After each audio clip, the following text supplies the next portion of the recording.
Oh, we've got babies. She's got babies. Oh, babies. Rory. Oh, no. In this week's episode of Chateau Capers, we have a dog in danger, a dog in a daft hat, delicious floor tiles, a hedgehog problem, and I dance the ape man.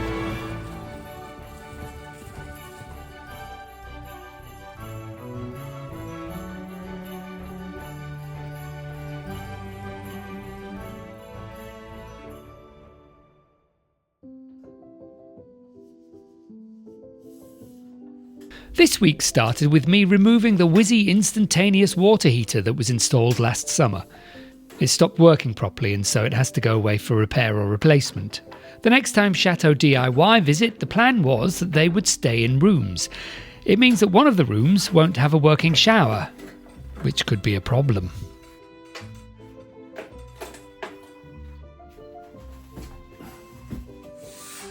In the creaky bedroom, Jane was prepping parts of the panelling for another coat of paint. It's been a few weeks since we've had time to work in this room, but now that we have skirting board painted and ready to go, there were no more excuses.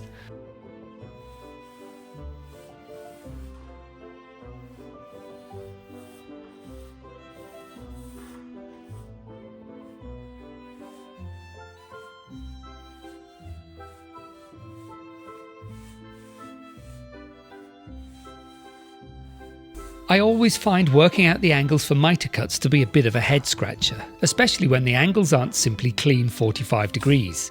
In this case, I measured an obtuse angle which I then subtracted from 180 to give me an acute angle. To translate that for the mitre saw, I subtracted that number from 90. This gave me the 12-degree angle I needed to cut to make the mitre fit. Now you know the cut angle. What was the obtuse angle I originally measured? Fearing I would make a mistake with my precious skirting board, I practiced with badly made offcuts to get the cuts right. The next angle was effectively the same as the first, but in reverse, so I used the acute angle worked out from the first measured angle and divided that in half to get my mitre cut. Can you work out the mitre angle I cut?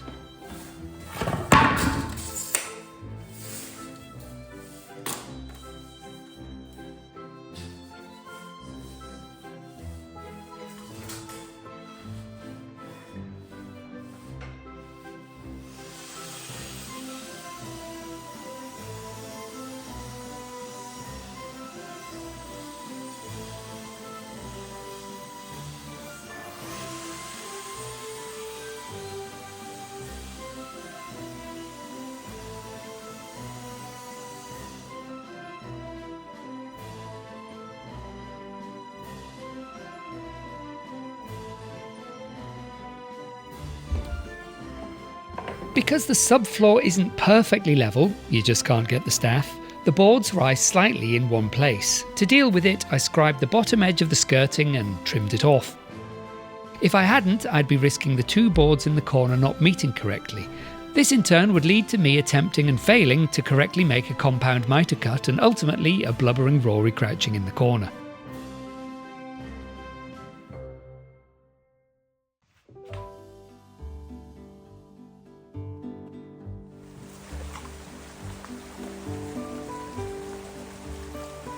During these hot early summer days, the dogs absolutely love their river walks. Cooling off in the water is their favourite thing to do.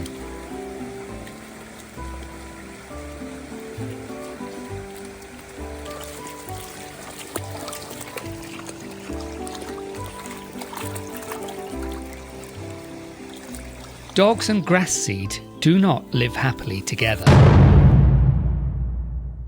There was a trip to the vets, sedation, and a minor operation.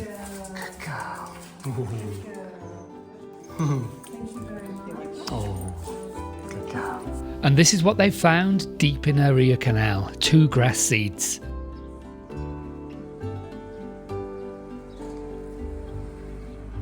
Bunty is fine, and after a drowsy and wobbly start was herself again in no time. She's got a panda. I experimented with an old sock to make an ear-protecting dog balaclava. It works without the ear holes. With them, it's useless, but looks hilarious. There will be no more river walks until the footpath has been mown. Our own land is under our control, and since the dogs will be exercising here exclusively, I made sure I cut back as much of the long grass as I possibly could. I then noticed a large oak branch and an even larger willow branch have broken off their trees. More clear up to be added to the list. It's possible Teddy may have come to a sticky end while mowing.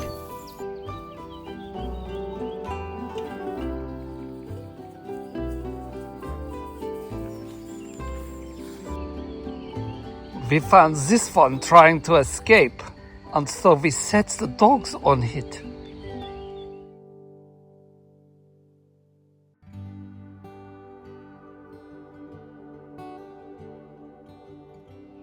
I started the day with a swim, and then perhaps the world's most healthy breakfast. Freshly cut fruit salad with oats, cranberries and Greek yogurt. We had a very busy day ahead of us. Today is the first day in... can't remember how long, it seems like forever since it's not been sunny. And so I'm trying to make the most of it, although it's now lunchtime, more or less, and I haven't made the most of it. But I'm going to make the most of it whilst the clouds are in the sky and do some outdoor work, because it's a really pleasant working temperature. And we've got today around 80 small bales of hay arriving for the horses, and we simply don't have enough room to stack them. Well, we could if we stacked them up to the ceiling, but that's not very practical. So I need to make some more space. We've got a lot of old bits of wood that's waiting to be burnt, and that's not going to be burnt until the winter. So I need to, and added to that, I've got piles and piles of damaged old tiles off this roof here, which need to be thrown away. We've just not gotten around to taking them away. So I'm going to try and clear a bit of space at the back where we've got wood that's to be chopped up a bit, and then we'll be ready for burning in the winter. But if I can move some of that out of the way, that'll make a bit of space. And similarly, I'll stack the car full of some old broken tiles, and then hopefully we'll be able to squeeze in the 80 bales that are coming today. So this bit ideally is what I want to move. We've got these, they look like old beams, but they were bits of wood that came from there's a chance you remember if you've watched lots of our videos. There was an old trailer that was in the back. It looked homemade, made of wood and things. It was completely rotten through. But these two bits of wood were from that, and they just seemed like really sturdy old bits of wood, so I didn't want to throw them away. So now they're just here taking up space. And behind it is all this firewood, which has been here years. It's not the best stuff, but it burns okay, but it all needs to be chopped in half because it's just too long. So I might try and shift some of that back a bit. These coils of fence wire had been left behind. We think they may have been used by the squatters, as we were told they had had sheep, and the fencing was covered in bits of wool and cobwebs, although I don't think the squatters can be blamed for the cobwebs. We have no use for the old fencing, and we'll have to take it to the recycling centre, or déchetterie as it's known in French. They can be quite picky, so I'll need to separate the wooden posts from the metal wire before taking it. The other problem is that it's too big to fit in the car, and it's disgusting. If any of the fence posts are salvageable, I will do so, but most of the old wood in the barn is somewhat riddled with woodworm.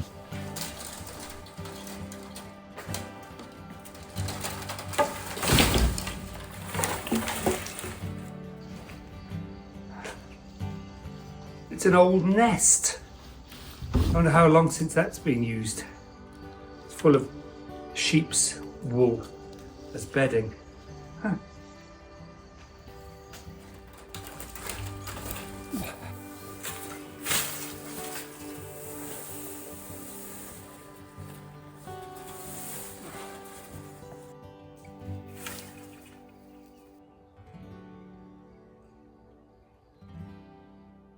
With the fencing out of the way, I needed to stack the wood as far back as possible. We want to add metal railing on top of the dividing fence to stop the horses reaching over and stealing hay. Until we can do that, we just have to keep a wide enough gap to stop them helping themselves. Even though it was only about 21 degrees Celsius, which I can now work out is around 70 degrees Fahrenheit, thank you for the tips last week, even though it was only 21 degrees Celsius, I was sweating away in no time as I moved the wood pile back. None of this wood is ready to burn. It either needs splitting, which won't be easy on such dry old wood, or it needs cutting into smaller pieces and then splitting.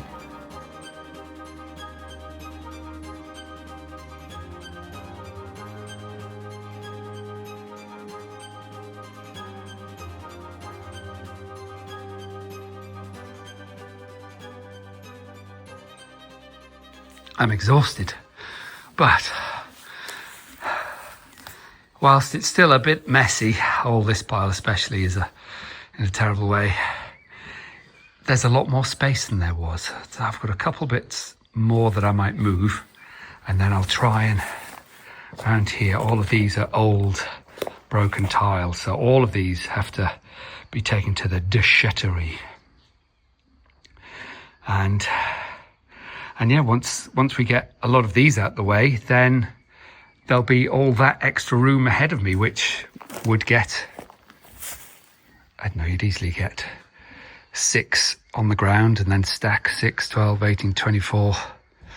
So at least 24 just there, although I'm not going to be able to clear that today. I'm absolutely soaked with sweat. And totally filthy, utterly filthy, because the wood is disgusting. It's rotten and just powdery yuck falls out of it, so that's all stuck to the sweat that I'm producing. So before I go out to the tip and get rid of any of this stuff, I'm going to have a shower. I'll go and get the car now, try and fill up with a load of old tiles to make a bit of room, and then take it from there. After getting rid of a car full of tiles, we spotted a hoopoe on our way home. They're absolutely stunning and certainly one of the more exotic looking birds that visit here in the summer months. Alongside the minor mountain of broken roof tiles was a pile of about 40 or so good tiles that we'd picked up last year, but I hadn't had a chance to use before the wet weather came. They too were in the way, but it was okay because we had our sexy black and yellow garden trolley to help us move them.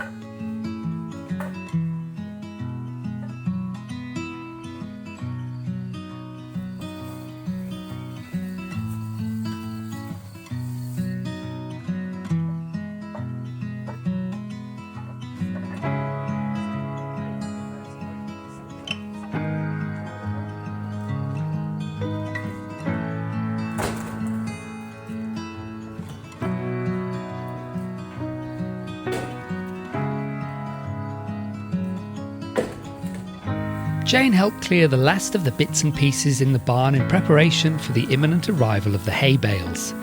Keep an eye on the part of the barn I've highlighted with a red circle. This may be the luckiest escape you'll see all day. At the time we thought it was just hay, but it turned out to be something far more delicate.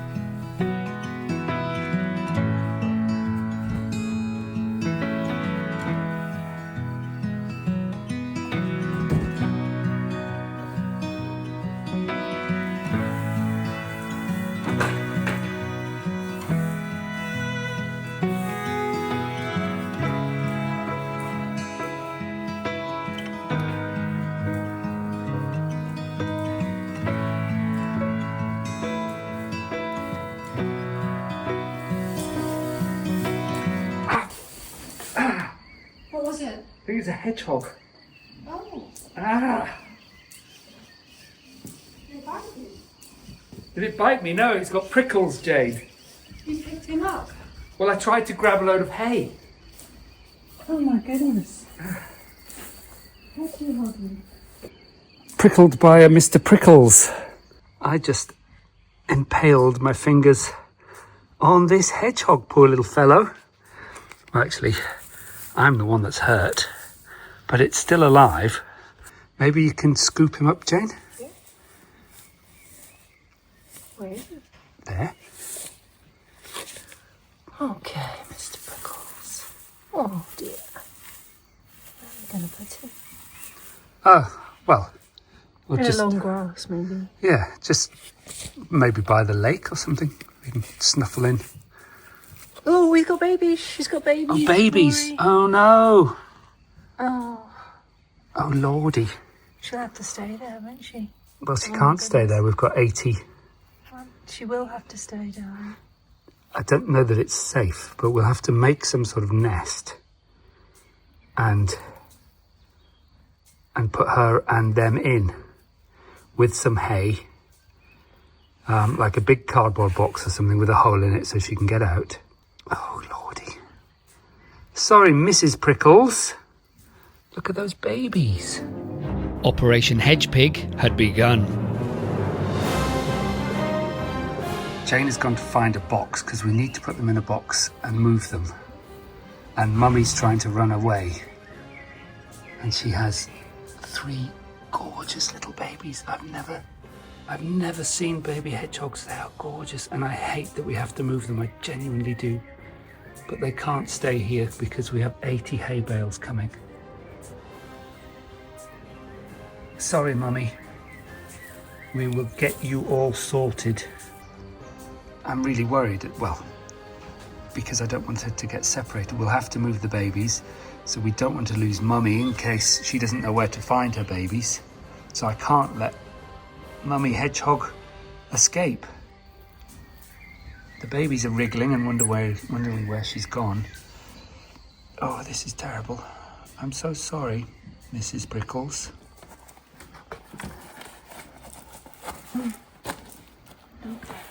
There, Mrs. Prickles. Excellent. In the box. Brilliant. So if you just close that lid a sec. Well done, Wonder Woman.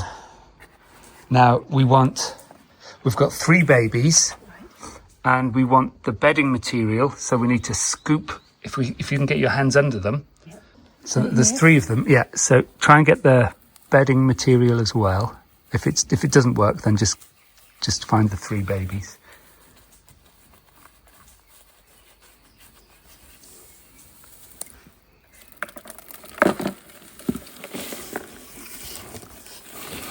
Oopsie. That's 3. That's 3. With the nest safely moved into a box, we tucked it behind the spot where the bales would be stacked. We added a little more hay and covered the top to give it some insulation. What have you got? I've got a little flat saucer. Okay. And some things for food. Fabulous.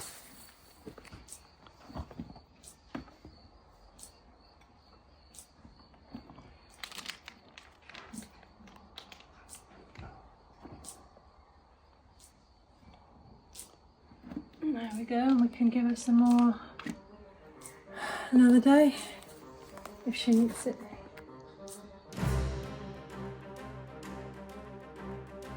We'd barely finished moving Mrs. Prickles when the hay delivery turned up. Harry was especially thrilled to see it arrive.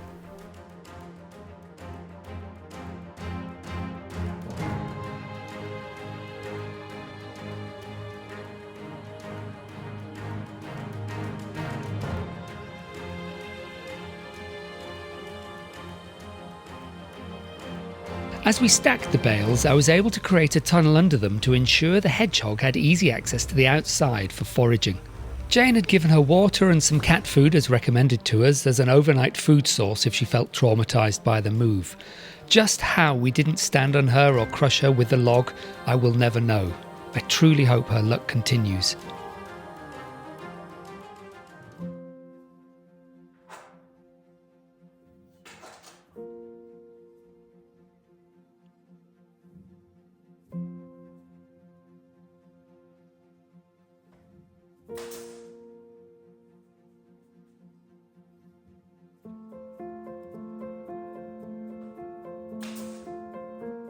For a long time we couldn't track down the wood trim we'd used for the inner decorative rectangle of the panelling. Eventually it came back into stock, which meant we could finally finish the job.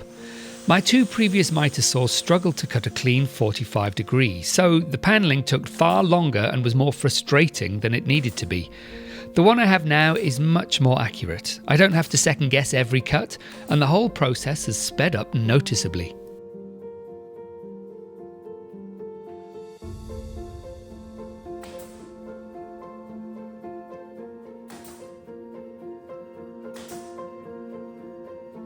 Every pull of the trigger feels like a big step towards this room's completion. Once the moulding is complete, Jane can get in and paint, fill and smooth out any imperfections. Before we know it, we'll be moving furniture back in. Hopefully.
After giving her a night and day without disturbance, we set up a trail camera to check that Mrs. Prickles hadn't abandoned her new home. We were in luck. The camera caught her leaving the nest and then immediately returning several times, as though she was double and triple checking that she hadn't left the gas on.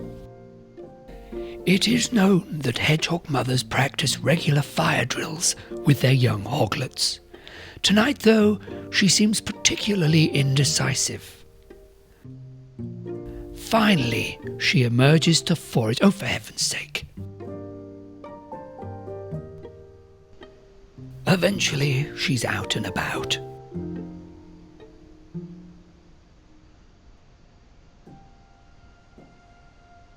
She spends a good portion of time pacing back and forth. Perhaps she's solving some of the mysteries of the universe, but because she's a hedgehog, she has no way of letting us know.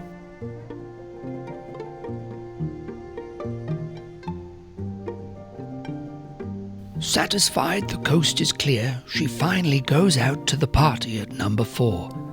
But it is not long before she returns to the nest, where she stays for some time to nurse both her young and the hangover she has from a dodgy glass of Merlot. You'd think that after all that our weekly troubles would be over, but no. Fair warning, what follows is not for the squeamish. We let the dogs out of the back gate for a run around the garden. Bunty suddenly yelped in pain, spinning round and round before sitting down. I noticed an injury on her side. I traced a path back and found a clump of hair, and then an old nail, low down, sticking out of the wall and very easy to miss. Why it was there, I have no idea, but I quickly removed it. Head collar on, we rushed to the vet's. Bunty was a model patient. She'd forgotten her troubles and was just happy to see everyone. They took her away for repairs with a big sticking plaster on one side. A few hours later, we collected her. She was honking like a goose because of the intubation. But she was stitched up and as happy as ever. Almost as happy as we were to see her again. It's been a busy week for Bunty, a stressful and expensive week for us, and a cautionary tale for all pet owners and animal lovers. Thank you for watching. Please like and subscribe, and we'll see you next time.